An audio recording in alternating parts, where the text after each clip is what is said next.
NIM 2022 1205. Saya dari kelompok 3.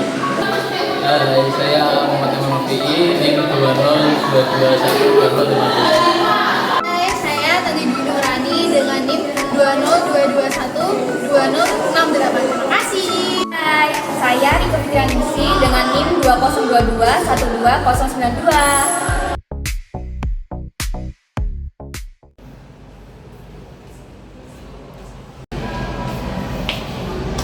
Selamat siang Pak Heri. Siang. Bagaimana kabarnya? Baik saja. Boleh kita duduk dulu sih. Jadi gini Pak Heri, maksud kedatangan saya itu mau mengajukan proposal bisnis yang sekiranya itu saya sudah kirim dari kemarin. Nah, perusahaan saya itu bernama Nusa Coffee yang bergerak di bidang F&B. Karena saya ingin bekerja sama dengan perusahaan Bapak karena memiliki prospek masa depan yang bagus dan kiranya nanti bisa berlanjut untuk investasi. Boleh saya lihat dulu dalam usaha. Ya, terima kasih Bapak Vini. Kemarin proposalnya sudah saya lihat dari Nusakap Coffee, sangat menarik. Bisa kamu ceritakan secara singkat apa yang membuat kamu yakin bisnis ini punya potensi yang lebih besar?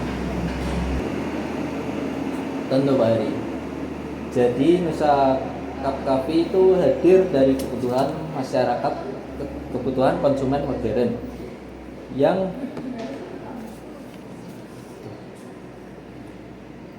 menginginkan kopi cepat, kualitas, tetapi dengan harga yang tetap terjangkau.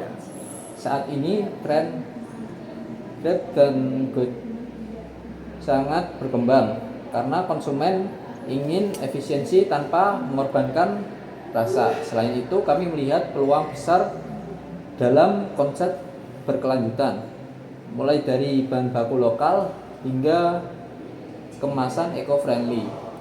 Ini bukan sekedar tren, tapi pergeseran gaya hidup masyarakat urban. Oke, sangat menarik. Tapi industri kopi kan penuh dengan kompetitor besar. Bagaimana posisi Nusakap dibanding yang lainnya? Betul, jadi industri kopi sangat kompetitif. Namun justru ini yang membuka celah bagi brand dengan diferensiasi kuat. Banyak pemain besar fokus ekspansi masif sehingga sering menurunkan kualitas, sedangkan brand kecil sering tidak konsisten karena kurangnya SOP. Nusakap menawarkan sesuatu yang berbeda, konsistensi rasa yang dijaga ketat, proses produksi cepat, harga kompetitif, dan citra brand eco-friendly. Dengan booth kecil 4-8 meter persegi, kami bisa masuk ke lokasi strategis tanpa biaya tinggi. Oke, saya lihat dari proposal Anda ya, model bisnis kamu cukup efisien, Mas. Bapak, bisa dijelaskan bagaimana operasional harian berjalan? Tentu, setiap outlet dijalankan oleh 2 barista dengan sistem shift. Kami punya SOP ketat untuk setiap minuman, mulai dari takaran, durasi, brewing, sampai standar pelayanan maksimal 3 menit per cup. Kami juga punya sistem manajemen stok yang memastikan bahan baku tidak terbuang. Jadi dari sisi operasional, risikonya lebih kecil dibanding coffee shop konvensional. Oke, baik. Lalu bagaimana strategi marketing kamu? Konsumen kopi itu loyal, tapi sulit diakuisisi di awal. Nah, saya setuju. Karena itu marketing kami fokus pada digital engagement. Kami menggunakan Instagram, TikTok, dan model campaign visual yang menarik untuk menggait pelanggan muda. Selain itu, kami menggunakan micro influencer karena lebih natural dan efektif. Promo pembukaan seperti buy one get one dan diskon 30% sudah terbukti meningkatkan awareness di 2 minggu pertama. Kami juga memanfaatkan GoFood dan GrabFood untuk memaksimalkan exposure dari pengguna aplikasi. Dari sisi keuangan, saya ingin memahami lebih jelas berapa proyeksi penjualan harian yang realistis. Untuk lokasi potensial, kami menetapkan target 60 sampai 80 cup per hari pada 3 bulan awal dengan harga rata-rata 18.000 per cup. Omset bulanan berada di kisaran 32 juta hingga 48 juta. Margin bersih rata-rata 35 sampai 45%, sehingga investor bisa melihat pengembalian modal dalam 4 sampai 6 bulan tergantung lokasi dan traffic. Oke, dari semua yang kamu sebutkan tadi, pasti akan ada resikonya. Dan resiko terbesar apa yang kamu identifikasi? Nah, untuk resiko itu yang pertama itu persaingan. Kami mitigasi lewat branding eco-friendly dan kualitas rasa. Kedua, lonjakan harga bahan baku. Kami kontrak jangka panjang dengan supplier lokal. 3, penjualan awal lambat. Kami atasi dengan promo intensif 3 bulan pertama. Intinya, semua risiko sudah kami antisipasi dan punya action plan jelas. Bagus. Dari penjelasan kamu tadi bagus sekali. Pernyataan terakhir ini ya. Apa visi besar Nusakap? Saya ingin tahu arah bisnis ini dalam 2 sampai 5 tahun ke depan. Visi kami adalah menjadi brand kopi lokal berskala nasional yang identik dengan kualitas, kecepatan, dan keberlanjutan. Dalam 2 tahun, kami menargetkan 15 sampai 20 outlet mandiri dalam 5 tahun. Kami masuk ke sistem kemitraan atau franchise dengan standar operasi yang sudah tervalidasi. Tujuannya, Nusakap menjadi brand yang mudah diakses, dipercaya, dan relevan bagi masyarakat Tuban. Oke, Pak Rafi'i, penjelasan kamu sangat jelas. Saya lihat bisnis ini punya struktur yang kuat dan potensi pertumbuhan besar. Saya tertarik melanjut ke tahap pembahasan pendanaan. Kita jadwalkan pertemuan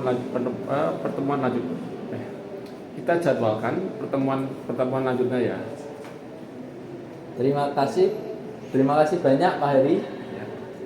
Saya sangat terbuka untuk diskusi lanjutan dan siap menyiapkan dokumen tambahan kapan saja. Oke, terima kasih. Terima kasih.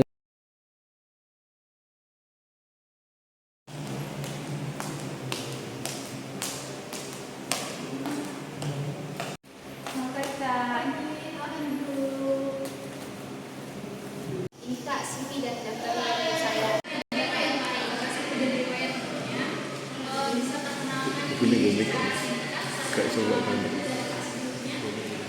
Selamat pagi, nama saya Rika Fitrianingsih. Saya memiliki pengalaman lebih dari 5 tahun di bidang keuangan, termasuk pengelolaan keuangan, perencanaan keuangan, analisis laporan keuangan, serta koordinasi tim finance.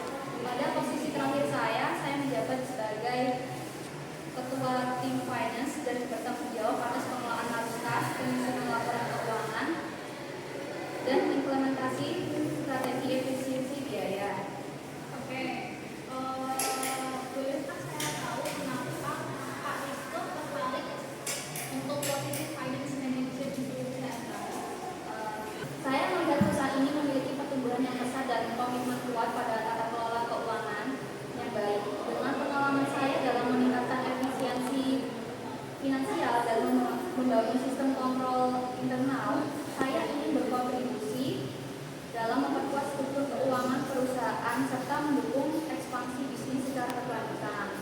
Baik, jika akan dimensi sebagai manajer finance, memimpin keseluruhan tim finance, bolehkah saya tahu bagaimana gaya kepemimpinan Pak Rizko yang akan Anda terapkan? Saya akan menerapkan gaya kepemimpinan yang kolaboratif dan berbasis data. Saya mendorong transparansi, komunikasi terbuka, serta pembagian tugas yang jelas.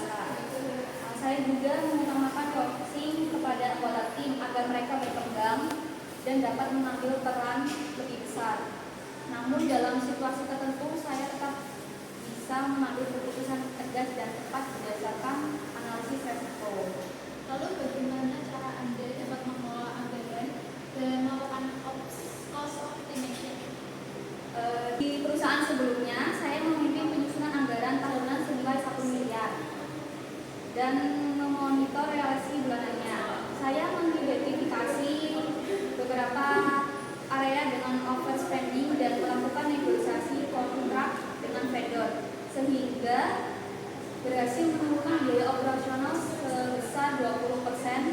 Saya juga membuat dashboard kontrol biaya yang membantu manajemen dalam mengambil keputusan yang lebih cepat dan akurat. Bagus sekali ya Kak.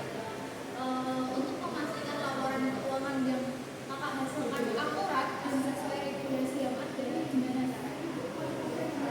Cara saya yaitu menerapkan standar akuntansi yang berlaku seperti PSAK atau IFRS dan selalu melakukan review berlapis terhadap data.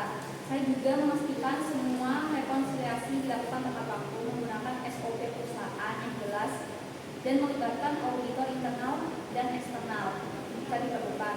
Dengan demikian, laporan yang dihasilkan tetap akurat, transparan, dan dapat dipertanggungjawabkan. Sebagai finance manager, bagaimana ketika suatu saat nanti perusahaan kita mengalami masalah cash flow misalnya, apa langkah pertama Kakak yang akan Kakak lakukan? Langkah pertama yang saya ambil, saya akan menganalisis arus kas terlebih dahulu, Kak. Arus kas masuk dan keluar untuk mengidentifikasi akar masalahnya. Setelah itu, saya akan membuat prioritas pembayaran, menunda pengeluaran non esensial, dan mempercepat penagihan piutang. Jika diperlukan, saya juga akan mengevaluasi opsi pembiayaan jangka pendek. Semua tindakan tersebut saya sampaikan transparan kepada manajemen agar pengambilan keputusan strategis dapat dilakukan di waktu yang tepat. Jika Arika diterima sebagai finance manager di perusahaan saat ini, apa langkah 3-5 tahun ke depan yang akan Kakak lakukan? Saya ingin memperdalam kompetensi dalam strategi finance serta memperkuat kemampuan forecasting jangka panjang dalam beberapa tahun ke depan. Saya juga menargetkan untuk mengambil peran yang lebih luas seperti head of finance atau finance director, sekaligus membantu perusahaan mencapai stabilitas finansial jangka panjang.